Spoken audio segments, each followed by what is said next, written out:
Get the heart beating a little faster right around now. Put yourself in the shoes of Alex Cunningham, who has never saved a game in 42 appearances.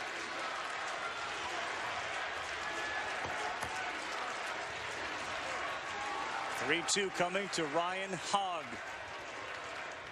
He got him, and it's all over. Coastal Carolina rules the roost. They win the championship.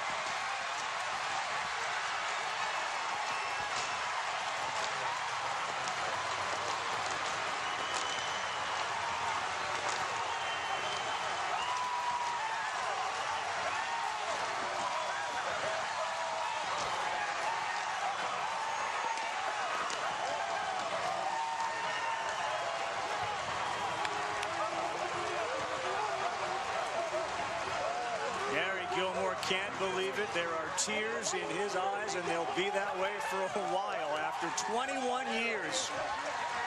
21 years as head coach. He comes to Omaha for the first time, and he leaves a champion.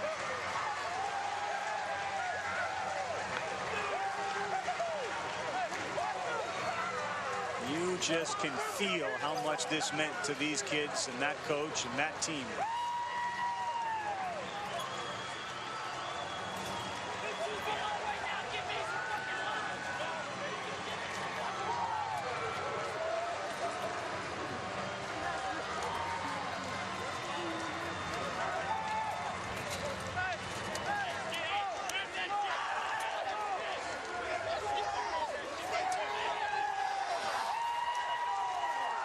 Morrison, who wasn't able to put the spikes on, but is able to raise the trophy.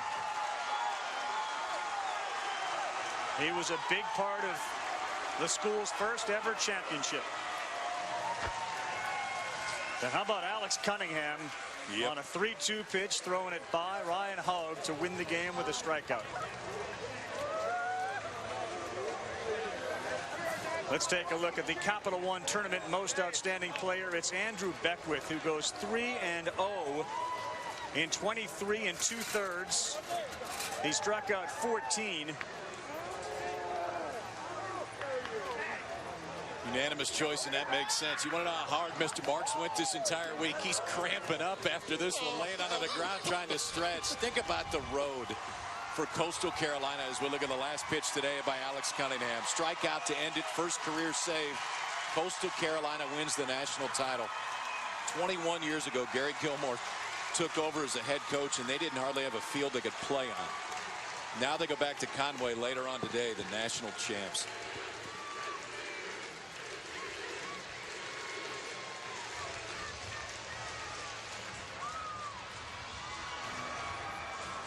That doesn't make you feel good, and this doesn't. And now the Coastal team has got that trophy, and the relationship between the fans of Coastal and the players is also something that can't be overstated. They've got the trophy out there in front of the folks that made all sorts of difficult decisions on whether to stay or go home. As we send it down to Kaylee with the coach. Kaylee? Coach, how does it feel to live your dream? I can't tell you. The last 3 innings, all I've been doing is folding my hands at third and over in the dugout and praying to God that this is his will. And I know my dad's up there. I lost him 2 years ago, and I wanted him so bad to be here to be with me. I'm so bad. I'm so sorry he isn't, but I know he's watching over me right now. As your coaches embraced you as you came out of the dugout, it looked like they were about to take you down to the ground. What words have been shared?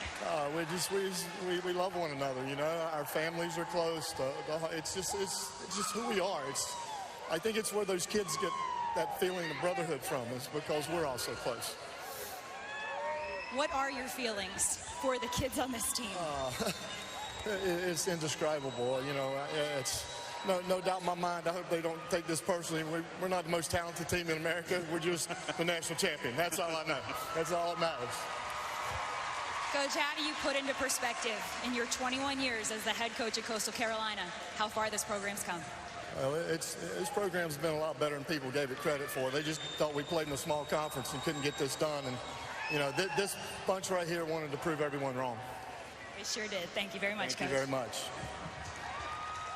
Kaylee, thank you very much. Great work all week. Alex, thank you very much. Great work all week down there as well. As the Chanticleers of Coastal Carolina do what they knew they were capable of, but his point is well taken. They may not have been the most talented team, but they certainly had as much heart as anybody. And you go back to the first game against Florida, and you certainly got the impression that they could play with anybody here. And now they're champions. Final score 4-3. ESPNU College World Series postgame show, the trophy celebration. For all of the entire crew, Kyle Peterson, Eduardo Perez, I'm Carl Ravitch here in Omaha with the Chanticleers, the winners. And here's Matt Schick.